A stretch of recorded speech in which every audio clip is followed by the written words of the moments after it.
While we are all working to flatten that curve by social distancing, that same practice makes grieving nearly impossible for a lot of people right now. A Legacy Health employee is sharing his experience after losing his father and having to share his last days with him via FaceTime. Fox 12's Brenna Kelly joins us live with that story. Brenna. Well, Darrin Burch says the biggest reason grief has changed for him is because we're all isolated right now. These feelings are still very real, yet we can't get together to mourn. I wanted to be there so bad. Darrin Burch lost his father 2 weeks ago. It feels like it's just hanging in existence. I think that's the hardest part of this, is that I'm trying to seek comfort where there isn't any, which is human interaction. Darrin works for Legacy Health right now in communications at the Emergency Operations Command Center at Legacy Emmanuel. In the days leading up to his father's passing, only Darrin's mother was able to visit in person, leaving Darrin and his sister to FaceTime their father. And I could see my dad declining over those 7 days.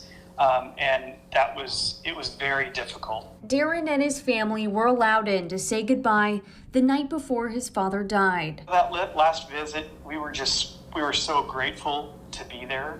I mean, we were so grateful for the time that we had, and we were so grateful that he wasn't suffering anymore. But it doesn't change that they're unable to come together to grieve or celebrate his father with a memorial. There's often a sense of regret, sorrow, even some guilt about, have we really done everything we said we were going to do? Have we finished our conversations? This is Dr. Linnea Lindsay. She's Legacy's Director of Behavioral Health. There will never be, the ability to take care of things, but at this time there really isn't. It's out of our hands. She says if you're experiencing loss right now, there are some ways you can feel connected. The first is to write out what you would have said to your loved one.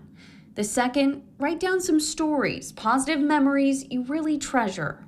And 3, share those stories with others, be it in a virtual video chat or otherwise. Have something, some sort of marking of time that says, this is how we want to tell the stories, and we've invited others to tell the story. Dr. Lindsay says it's also important to honor your grief immediately. So I think there is an acute absence now for us as a society where it's almost like something has gone dormant. There is a much more palpable sense of loss, of connection to someone.